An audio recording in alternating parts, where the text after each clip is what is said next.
Cher ami, bonjour. Si l'on refuse de vous embaucher parce que vous êtes catholique, c'est normal. Voilà, à peu de choses près, ce que vient de décider le tribunal de Rouen. Tout commence en 2013, rapporte Valeurs Actuelles.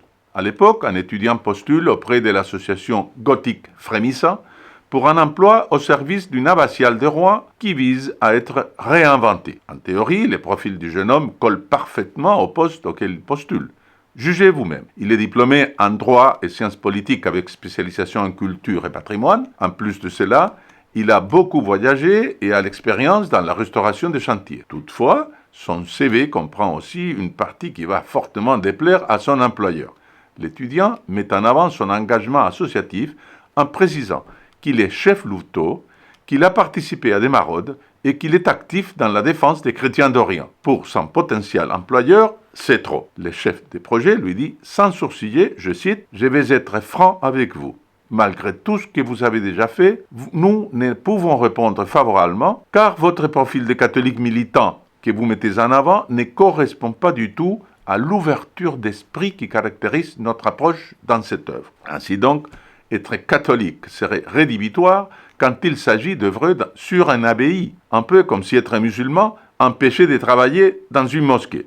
La décision de refuser d'employer ces jeunes hommes est non seulement absurde, mais surtout elle est discriminatoire. Lors d'un premier jugement, le chef de projet de l'association gothique Frémissant avait affirmé, je cite, avoir agi en raison du côté militant et prosélyte du jeune homme. Autrement dit, on peut être catholique à condition de ne surtout pas le dire. Le 17 février 2021, le tribunal de Rouen a prononcé un non-lieu définitif, jugeant, je cite, parfaitement légitime la perception d'un risque pour le projet. Être chrétien représente donc un risque pour travailler dans un édifice construit par des moines. Ce serait risible si ce n'était pas aussi injuste. Vous noterez d'ailleurs qu'au même moment, les entreprises n'ont pas le droit de refuser des salariés pour le motif qu'elles portent le voile islamique. S'il ne s'agit pas là d'un scandaleux exemple de deux poids, deux mesures, alors je me demande bien ce que mérite encore ce qualificatif. L'avocat du jeune homme a fait remarquer, je cite,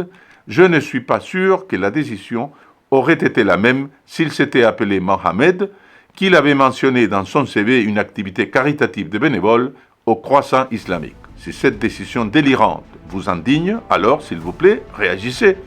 Diffusez cette vidéo sur les réseaux sociaux et avec vos amis. Après avoir partagé la vidéo, je vous propose de regarder cette autre vidéo qui est maintenant sur l'écran. Un enseignant a été mis à pied par l'Éducation nationale pour avoir parlé de la Bible à ses élèves de CM1, CM2. Un véritable scandale. Cliquez sur la vidéo pour en savoir plus et je vous dis à très bientôt.